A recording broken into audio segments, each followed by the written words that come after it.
Investing in atheism is subjected to life risk. Please understand all dogmatic beliefs carefully before investing. उपग्रह, ग्रह से बंधा हुआ, ग्रह का छोटा ग्रह, अप्रधान ग्रह। दोस्तों, अब आप समझ रहे होंगे कि चंद्र को उपग्रह क्यों कहा जाता है। पर यहाँ एक फन फैक्ट ऐसा है कि ज्योतिषी में चंद्र को उपग्रह कहा जाता है, पर आज के मॉडर्न साइंस में उपग्रह को चंद्र कहा जाता है। आपने सुना होगा इसके उतने चंद्र, उसके उतने मून, 20, 30, 50, 80 तक की संख्या देखने को मिलती है। कुछ कंफर्म, कुछ अनकंफर्म, कभी किसके ज्यादा, कभी किसके कम। ये सब अभी भी डेवलपिंग फेज में है। अभी तक प्लेनेट की डेफिनेशन तो है, पर वो पूरी तरह से क्लियर नहीं है। इवन रिसेंटली नासा के चीफ जिम ब्रायनस्टन ने कहा कि मेरी नजर में प्लूटो आज भी एक प्लेनेट है। Now, while we're on this topic of New Horizons, there's something else that I think is important to note. 2006, many of you in this room are aware that Pluto got downgraded from a planet to a dwarf planet. Boo, I hear some people booing. That's my sense. So that happened before these images we got in 2015 and before the science that we got in 2015. And some people have argued that a planet, in order to be a planet, you have to be able to clear your orbit around the sun. Well, what we now know is that if that's the definition that we're going to use, you could really undercut all the planets. They're all dwarf planets because there isn't a planet that clears its entire orbit around the sun. That being the case, I think it's a sloppy definition. Many of you have heard me say this publicly. I think the way you should define a planet is based on its intrinsic values, not the values that constantly change like orbital dynamics. So when I think about Pluto and what we got back from New Horizons, here's what we know. Pluto has an ocean under its surface. Pluto has complex organic compounds on its surface. Pluto has a multi-layer atmosphere and Pluto has its own moons. I'm here to tell you, as the NASA administrator, I believe Pluto is a planet.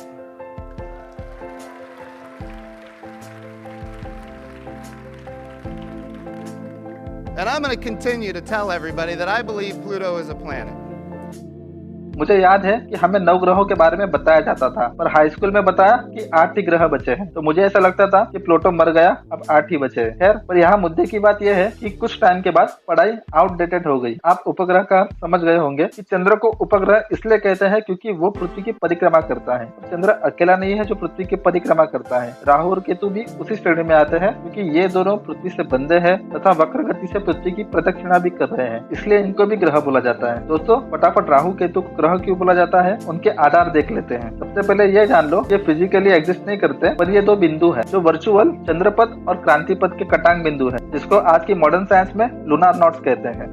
कारण या आधार, चंद्र को अपनी कक्षा में धरे रखने के कारण ये ग्रह है। सूर्य और चंद्र को ग्रहण लगाने के कारण ये ग्रह है। भौतिक अस्तित्व न होने के कारण ये अप्रात्यक्षिक ग्रह है। पृथ्वी की वक्र परिक्रमा करने के कारण ये पृथ्वी के अप्रत्यक्ष उपग्रह भी है। इसमें जो तीसरे और चौथे नंबर के पॉइंट है वो एक्सटर्नल फैक्टर्स है, और जो पहले और दूसरे नंबर के पॉइंट्स है वो 90% मेन फैक्टर है, और जो 5वां है वो 200% मेन फैक्टर है। इन 2 बिंदु को ग्रह की श्रेणी में रखने के लिए ज्योतिषी में इसकी गणना करने के कारण सूर्य ग्रहण करने में चंद्र की और चंद्र ग्रहण करने में पृथ्वी की भूमिका होती है, पर बिंदु की कैलकुलेशन तो चाहिए ही। इसी ग्रहण का पता करने के लिए राहु और केतु की गति को भी हमेशा अभ्यास किया जाता है कि ये कब किस राशि में या कब किस नक्षत्र में गति कर रहे हैं। बिना इसके अभ्यास के ना तो हम ये बता सकते हैं कि ग्रहण कब हो रहे हैं और ना ये बता सकते हैं कि ग्रहण आखिर क्यों हो रहे हैं। राहु केतु पृथ्वी, चंद्र और सूर्य की गति का एक तरह से 3D व्यू बताती है।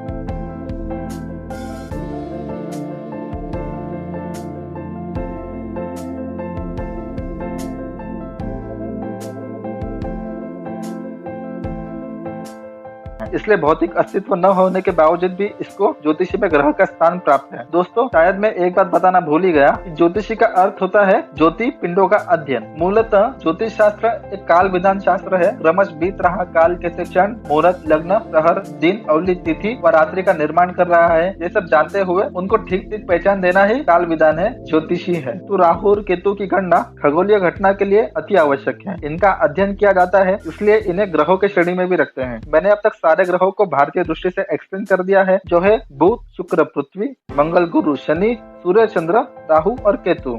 1 2 3 4 5 6 7 8 9 10।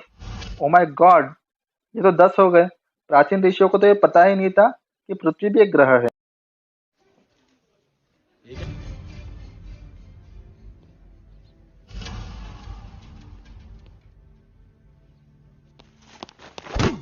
हेलो,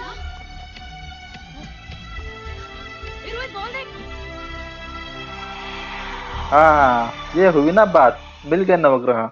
दोस्तों, डेफिनेशन वाइज तो खगोल का हर पिंड एक ग्रह है। इस हिसाब से पृथ्वी भी एक ग्रह है, तो इसको नवग्रह में क्यों नहीं गिनते थे? इसका उत्तर भी बहुत आसान है। ये ब्रह्मांड बहुत बड़ा है, मॉडर्न साइंस की माने तो फैल भी रहा है। इसका केंद्र किसी को नहीं पता कि कहाँ पर है, पर हाँ, जो ऑब्जर्वेशनल यूनिवर्स है उसका केंद्र पृथ्वी है, क्योंकि हम वहीं से इसे देख रहे हैं। तो क्योंकि हम ग्रहों की गति पृथ्वी से देखते हैं, इसलिए पृथ्वी हमेशा रिलेटिवली फिक्स होती है। ज्योतिषी के लोग मोस्टली इसी चार्ट से जानते हैं, जिसमें 12 खाने होते हैं। ये क्या होते हैं, क्यों होते हैं, ये किस तरह से बनाए जाते हैं, इसके बारे में लोगों को कोई जानकारी नहीं होती। इसको समझाने में बहुत ज्यादा समय लग जाएगा, पर फिर भी मैं इसे ठीक से नहीं समझा पाऊंगा। अगर आसान भाषा में बोलूं तो यह एक तरह का आकाशीय काल नक्शा होता है। हिंदी में बोलूं तो टाइम मैप ऑफ स्काई। इसको आसानी से मेरे इस उदाहरण से समझो। ये एक घड़ी है बिना कांटे वाली, इसमें 12 भाग है और 2 डॉट है। बड़ा डॉट हर 1 घंटे में आगे बढ़ता है और छोटा वाला हर 5 मिनट में। अब बस इस घड़ी में कितने बजे हैं वो आपको अपने दिमाग में सोचना है। आपके पास 10 सेकंड।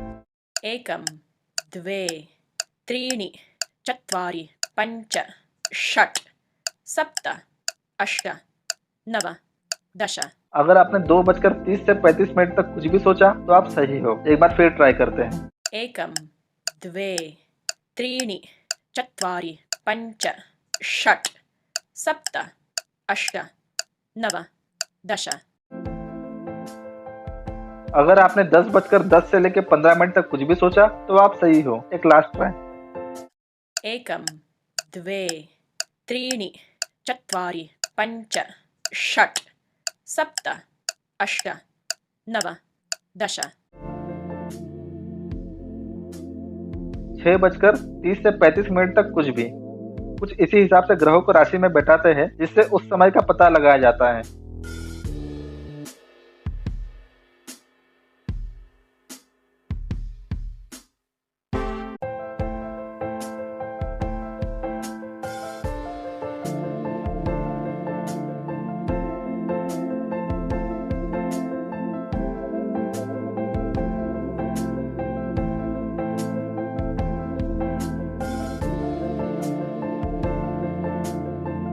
तो जो नवग्रह है वो इसी में बैठाए जाते हैं, जिससे हम उस समय की मैपिंग करते हैं। और इसी कुंडली में पृथ्वी यहाँ कुछ इस तरीके से फिक्स होती है और बाकी सब ग्रह पृथ्वी के रिलेटिवली मूव करते हैं। इसलिए इन नवग्रहों में पृथ्वी को नहीं गिनते। जैसे इन नंबर्स के ऊपर कभी 1 का घात नहीं लगाते। तो अगर टेक्निकली देखा जाए तो कुंडली में हमेशा 10 ग्रह बैठाए जाते हैं और पृथ्वी को हमेशा एक ही जगह बैठाना है, इसलिए उस पर ध्यान नहीं देते, क्योंकि उससे फर्क भी नहीं पड़ता। जैसा हमने संख्या के घात में देखा, संख्या के ऊपर 1 का घात लगाने से कोई फर्क नहीं पड़ता और ना न लगाने से पड़ता है, क्योंकि इसमें संख्या की वैल्यू में कोई फर्क नहीं पड़ता। आशा करता हूँ मैं आपको कुछ हद तक कुंडली समझाने में सफल रहा और पृथ्वी को ग्रह बताने में भी।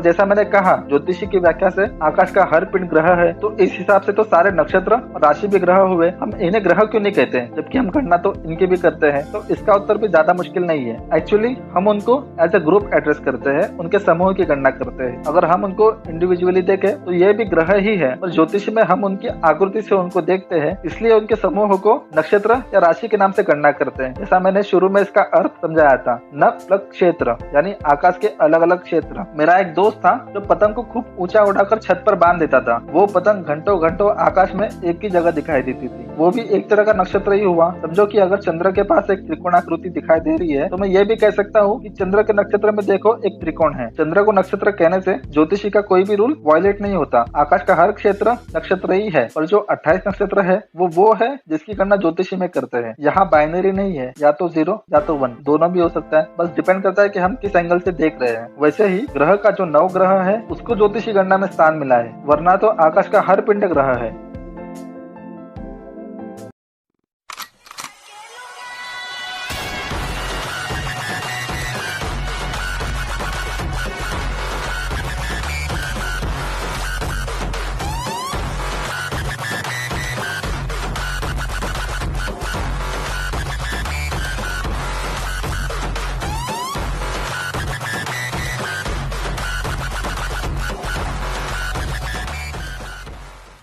दिन में न तो ग्रह दिखते हैं और न ही राशि, तो देखते कहाँ है? वहाँ इन्होंने बड़ी चालाकी से राहु और केतु को साइड कर दिया, पर यहाँ प्रणव ने इंडियन क्यों लिखा वो मुझे समझ नहीं आया। क्या इसका अर्थ ऐसा है कि वेस्टर्न एस्ट्रोलॉजी सही है? मॉडर्न एस्ट्रोनॉमी इसे लूनार नॉर्थ नाम से स्टडी करती है। तो यहाँ 100 वर्ष की आयु बहुत आम बात थी। जैसे किसी का डेट ऑफ बर्थ होता है, बिल्कुल उसी तरह किसी की भी कुंडली होती है। इन दोनों में कोई अंतर नहीं है। फल के लिए कर्म तो करना ही पड़ेगा, भाग्य तो आपको खुद ही लिखना है। ऐसा महान है हमारा भारतीय विज्ञान।